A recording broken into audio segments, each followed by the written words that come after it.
সকালবেলার ব্লগ। এখন আমরা যাচ্ছি সমুদ্রে স্নান করতে। কালকে যখন এসলাম তখন আর ফোন নিয়ে যাওয়া হয়নি, তখন তার জন্য সমুদ্রের কোনো ভিডিও বানানো হয়নি। তো এখন আমরা যাচ্ছি সমুদ্রে।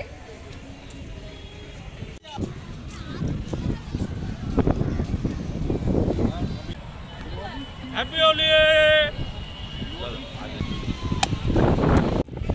এইগুলো সব কটা, আর এখানে এইগুলো আমি নেবো এটা।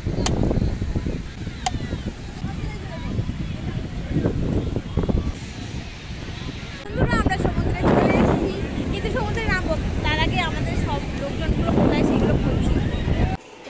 সমুদ্রে স্নান করে চোখ মুখ পুরো জ্বালা করছে, চোখের অবস্থা, চোখ পুরো লাল হয়ে গেছিলো।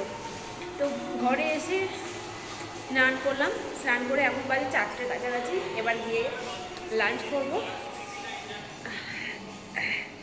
চোখ মুখ পুরো জ্বালা করছে। আজকের লাঞ্চে আছে ভাত, আলু সিদ্ধ, ঝুরি ঝুরি আলু ভাজা আর ডিমের ঝোল। খাবারটা কিন্তু খুবই টেস্টি হয়েছে। তো বন্ধুরা, আমরা লাঞ্চ করে ঘুমিয়ে গেছিলাম, তারপর এত ঘুম, মানে ঘুম থেকে উঠতেই ইচ্ছা করছে না। তো আপাতত এখন উঠলে, এখন বাজে 7:30। মা বাবা একটু বাজারে যাবে, কিছু কিনবে, তো আমরা যাবো বাজারে কিছু কিনবো, তাই যাচ্ছি।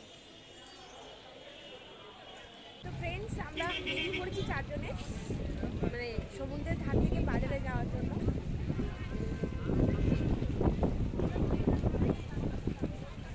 তো এখন আমরা এসেছি পুরীর বিখ্যাত এক দোকানে গজা কিনতে। যেহেতু এটা কোনো পেইড প্রমোশন নয়, সেই জন্য দোকানের নাম জানাচ্ছি না তোমার, কিন্তু এখানকার গজা সত্যি বেশ সুন্দর। আমরা বাজার থেকে হোটেলে ফিরেছিলাম একবার, তারপর আবার আমরা হোটেল থেকে আমরা যাচ্ছি গম্ভীরা, যেখানে শ্রী চৈতন্যদেব ওখানে ছিলেন। আর আমরা সবাই মিলেই যাচ্ছি ওখানে। আর একটা জিনিস তোমাদেরকে দেখাবো, রাত্রিবেলা পুরীর মন্দিরটা দেখতে কেমন লাগে। গম্ভীরার পথে যেতে যেতে পুরীর মন্দিরটা সবার আগে চোখে পড়ল, এবং এখান থেকে বেশ খানিকটা হাঁটা পথ গম্ভীরা। আমরা টোটো থেকে সবে নেমেছি।